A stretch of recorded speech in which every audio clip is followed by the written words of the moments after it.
প্রতিদিন তার জন্য নানান রকমের মিষ্টি বানাতেন। টেবিলে সাজানো সেই মিষ্টিগুলো দেখে মেয়েটি ভীষণ খুশি হতো আর আনন্দ করে খেত এবং কিছুক্ষণের মধ্যেই টেবিলে রাখা সব মিষ্টি শেষ হয়ে গেল। তবে মেয়েটির মনে সবসময় একটা প্রশ্ন মুহূর্তেই দেখতে পেল বাবার পায়ের চারপাশে যেন গভীর কালো ধোঁয়া ছড়িয়ে আছে। বাবা এসব কথা একেবারেই বিশ্বাস করতেন না। তিনি ছিলেন বিজ্ঞানের মানুষ, তাই মেয়ের কথার গুরুত্ব দেননি। তবুও মেয়েটি অনেক অনুরোধ করলো বাবাকে যেন একবার তাকে অফিসে নিয়ে যান, যাতে সে এই কালো ধোঁয়ার আসল রহস্য। অফিসে পৌঁছতেই মেয়েটি অবাক হয়ে দেখলো সেখানে এই কালো ধোঁয়া আরো ঘনভাবে ছড়িয়ে আছে। তখনই তার মনে হলো কেউ ইচ্ছা করেই বাবাকে নিশানা বানিয়েছে। বাবা মিটিং এ চলে গেলেন, মেয়েকে বললেন অফিসে বসে থাকতে, কিন্তু মেয়েটি বসে রইল না, চারপাশে খুঁটিয়ে খুঁটিয়ে দেখতে শুরু করলো। হঠাৎ সে দেখলো একটি দরজার ফাঁক দিয়ে এই কালো ধোঁয়া বের হচ্ছে।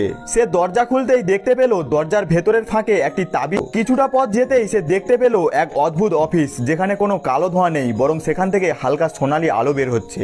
এই দৃশ্য দেখে তার মন ভরে গেল। ঠিক তখনই যখন সে সেই অফিসের দরজা খুলতে যাচ্ছিল, বাবা সেখানে এসে উপস্থিত হলেন। বাবা ভেবেছিলেন মেয়ে শুধু এদিক সেদিক ঘুরে বেড়াচ্ছে, কিন্তু মেয়েটি বোঝালো সে কালো ধোঁয়ার মূল কারণ খুঁজে পেয়েছে। সে বাবাকে বলল চাইলে সে বাবার পাও সুস্থ করে দিতে পারবে। বাবা প্রথমে বিশ্বাস করলেন না, তবে মেয়ের কথায় ভরসা করে তার সঙ্গে সেই সোনালী আলোয় ভরা অফিসে গেলেন।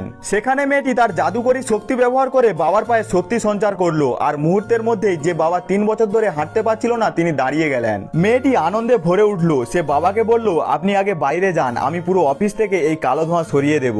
বাবা বাইরে চলে গেলেন আর মেয়েটি নিজের শক্তি দিয়ে ধোঁয়া মুছে ফেলার কাজে লেগে গেল।